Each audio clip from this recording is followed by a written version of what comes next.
us guys, we've been AEW from day one, and the Dark Order, as we always coined and kept saying, and I think of course, the home team of AEW, especially unfortunately after the passing. And a few years ago, I was just trying to find it, and I found it. We did a campaign called Join Dark Order January many years ago, and so on our shows, we every January throughout that whole time, we try to do recruitment stuff, and so we created a Join Dark Order January. I think that's the month we had Silver on and Alex as well on our show, but it just felt like, I mean, we were like hooked. You like sunk us in and like to part of the recruitment mode. We were recruitment specialists, and there you go. During that time, like the rise of the Dark Order, like what did you guys see as a group of like the potential? Like it's to us, it seemed like limitless potential, especially just because of the reactions you guys were getting with everything, both because of BT, both because of what was going on there, and the commentator team did such a great job of hyping you guys up on there. Like, did you guys like what was like the ultimate goal?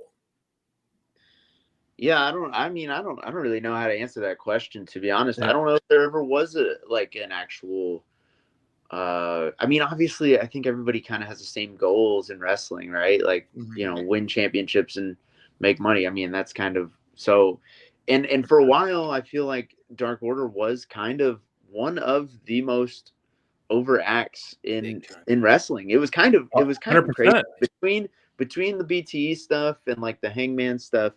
It was pretty wild, like how into it and like how loud the reactions that we got every time our music hit.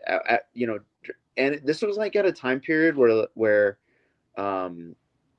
AEW was like really, really, really on fire, and it was just the fact that like we could still come out and get these gigantic pops for our music. Yeah, it was pretty incredible. I gotta say.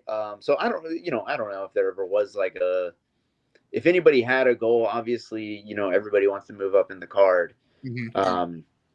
But there was nothing we ever like discussed or maybe even expected. I don't know. It's kind of hard because, again, like, when Brody was there, we had a figurehead, a main event player as the leader of our group, right? So I think that always helps if you have that main event guy at the helm. Because you're always going to be figured in somewhere because of that main event guy. And with the loss of Brody, I feel like